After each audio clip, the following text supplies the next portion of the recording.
Bueno, y aquí estamos de nuevo para nuestro... ¿Qué tal el recreo? ¿Tomaron café? Bueno, eh, me gustaría comenzar haciendo una especie de semblanza, de descripción sobre la tarea del profesor. Cuando digo profesor, me refiero al profesor, al maestro, a la maestra, a la profesora, eh, al que enseña, al que está en el aula en posición de estudioso del mundo para acompañar a estos estudiantes del mundo, ¿no? El que de alguna manera es el que habilita ese tiempo fuera del tiempo común y ese espacio fuera del espacio común en el que nos vamos a dedicar a conversar sobre algo que no viene al caso nunca, por suerte, porque no vamos a hablar de lo que salió en el diario, ni de Tinelli, ni del coronavirus. Fíjense qué lindo, ¿no? Ya hace como 40 minutos que estamos hablando y no dijimos nunca coronavirus. Y eso es lo que produce el espacio del aula. Es anticoyuntural a ultranza. Anoten esto, el aula es un espacio anticoyuntural a ultranza. No se guía por el viento, no se guía por las modas, no es sensible a los caprichos del día a día, sino que se guía por algo que estaba pensado de antemano y por algo que está pensado para después, en este sentido de que la educación de alguna manera no es indiferente a lo que pasa en la calle desde ya, pero de alguna manera hay un acto de suspensión del presente en la vida del aula, ¿no? Y suspende el presente para traer cosas que casi siempre vienen del pasado y casi siempre se piensan en función de algún futuro más o menos utópico, lejano e inaprensible, ¿no? Pero hay una suspensión del presente y esa es una observación interesante. Bueno, decía, pensar en el lugar del maestro a partir de dos categorías, la del arquitecto y la del anfitrión. Constituirse como docentes, aunque sea de modos diversos, cada uno lo hace con su estilo y a su manera, como anfitriones de ese tiempo que el profesor inaugura, y también como arquitectos de ese espacio que junto con sus estudiantes habita. Arquitecto porque el docente piensa cuestiones prácticas, piensa cuestiones útiles, piensa cuestiones ligadas con la accesibilidad al conocimiento. Hay una visión de la planificación didáctica como diseño, por ejemplo, que es totalmente consistente y solidaria con esta visión del docente como un arquitecto, y que en la arquitectura del aula hay genialidades ligadas con el diseño. Pero al mismo tiempo, esos diseños, esas formas de estructurar tiempos, espacios y materiales se habitan con más o con menos comodidad. Son más o menos acogedoras, uno se siente más o menos cuidado en esos espacios, por más bien diseñados que estén, y entonces uno no es solo arquitecto, sino que uno también es anfitrión. Uno es arquitecto porque planifica, porque traza el mapa del aula, ¿sí? El mapa de tiempo y el mapa de espacio.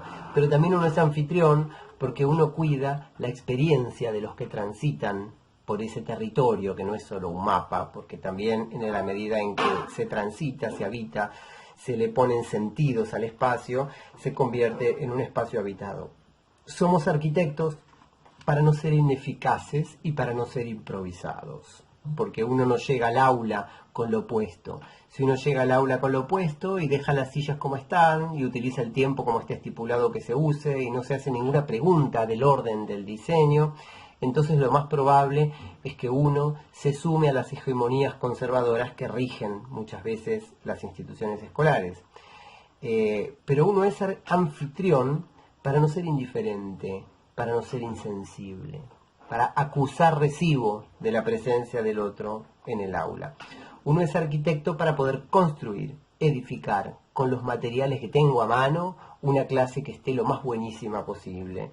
Uno es anfitrión para deconstruir juntos eso que hay ahí, para darle otros sentidos, para darle una vuelta de tuerca a lo que habíamos construido, para sospechar un poco también juntos y permanentemente, porque hay algo de complicidad y de cofradía en la relación anfitrión-huésped, ¿sí? Cuando yo puedo acoger a alguien, ser hospitalario y hacerle un lugar en mi casa, el resto del mundo se convierte en tema de conversación y vos y yo estamos unidos en esa cofradía de la conversación, y eso tiene que ver con ser anfitrión también. Somos arquitectos para usar las herramientas adecuadas, porque hay de todo en el reino de la educación. Hay neurociencias, hay educación emocional, hay flipped learning, hay métodos a través de todo tipo de parafernalias tecnológicas. Y entonces, bueno, si uno no elige bien las herramientas, uno corre el riesgo de irse con las primeras baratijas de moda.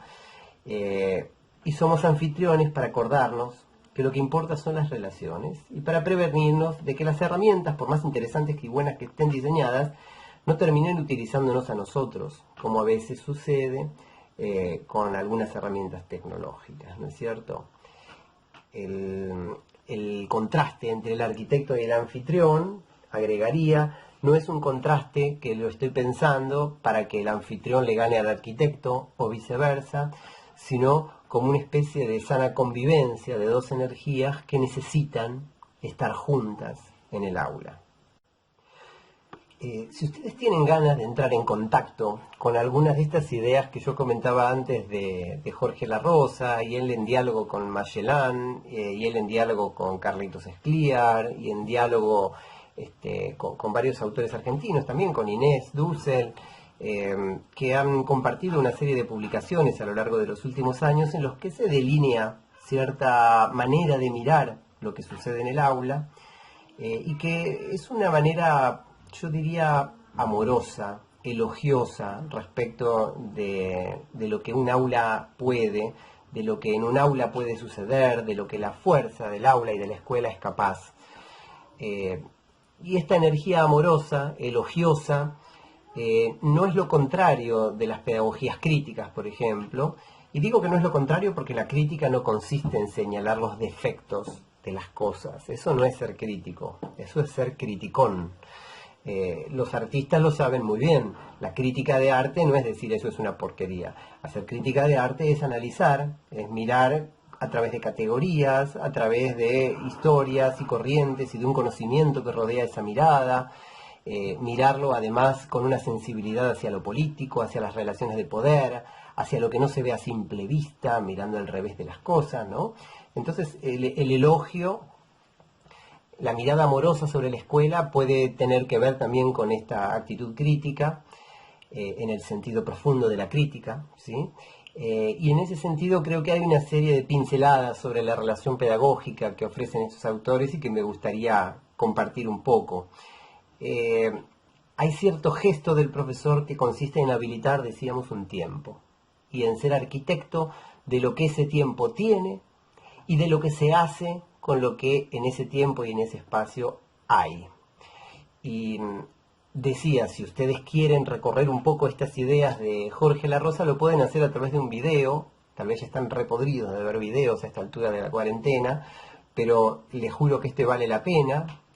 Yo le sacaría la pantalla y solamente lo escucharía, que con eso alcanza. Se ahorran de ver la cara de Jorge, que bueno, es buen mozo, pero tampoco es imprescindible. Y entonces en este abecedario que él hace, que así se llama el video, abecedario pedagógico, búsquenlo en YouTube, o les dejo el link por ahí para que también lo incorporen.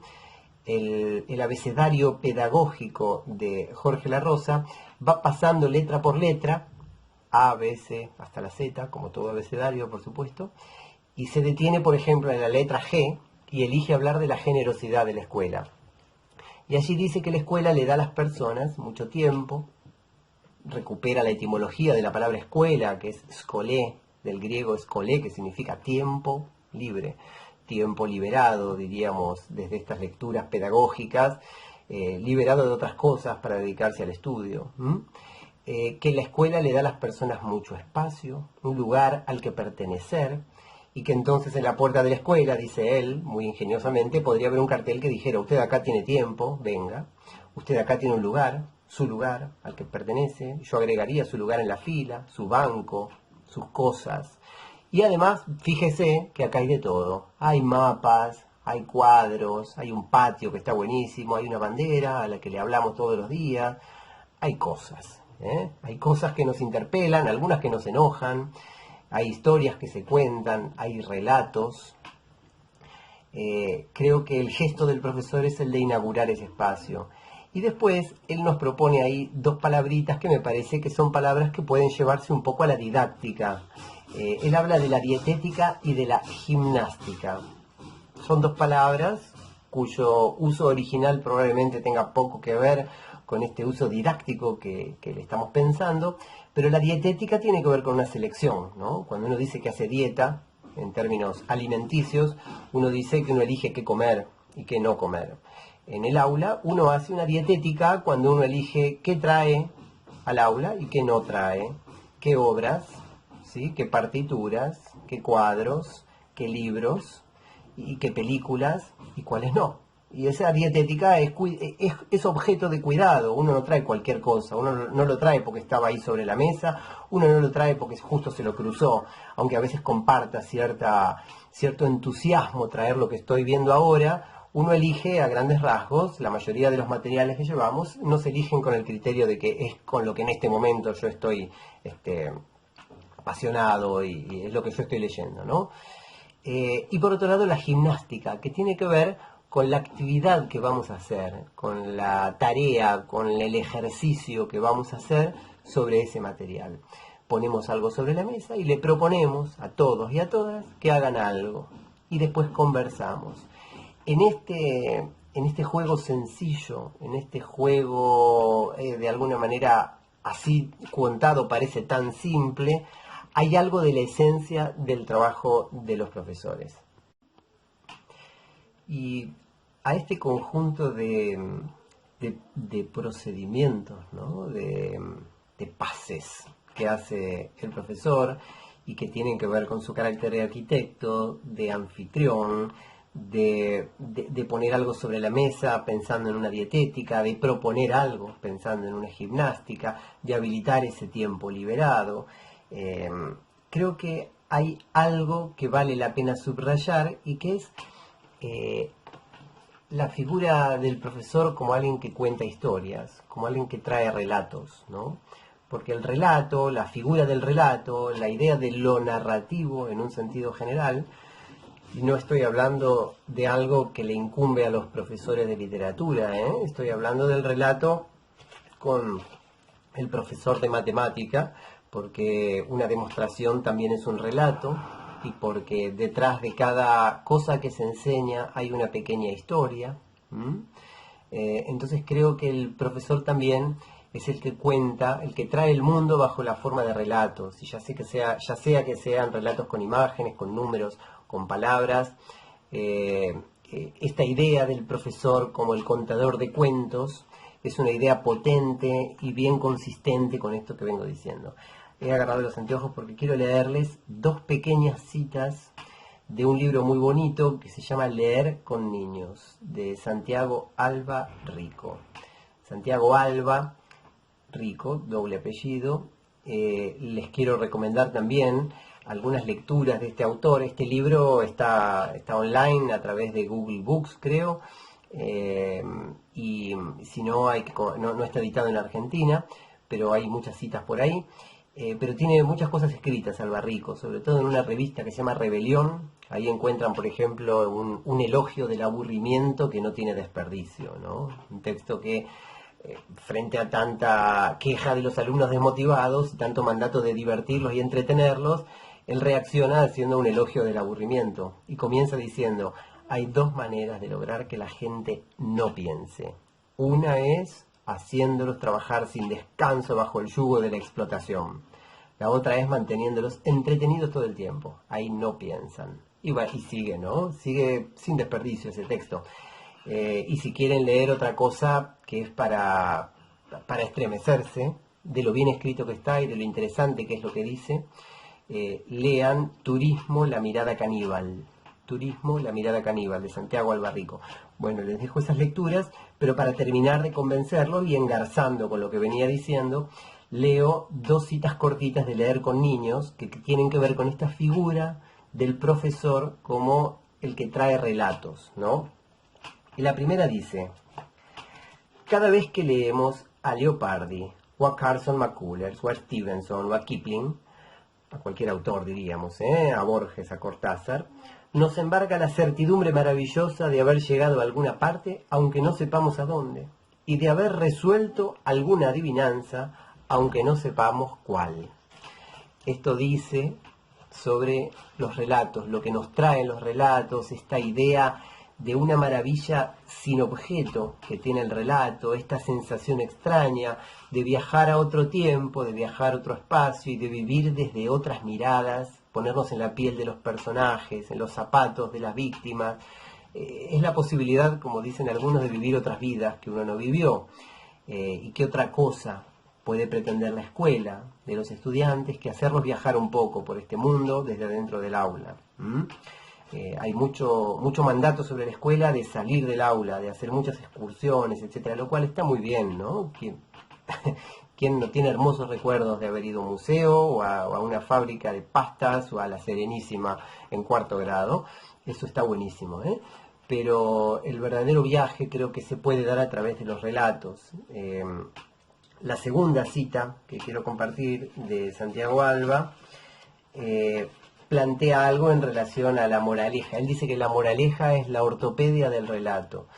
Y por supuesto que desmiente cualquier valor de la moraleja, pero entonces dice algo así, dice: antes de ser ideológicos o no, educativos o no, y solo por eso pueden ser también ideológicos o educativos, los relatos son botiquines de supervivencia que incluyen las piezas necesarias para levantar un mundo y sostenerlo en medio de la lava sin fronteras.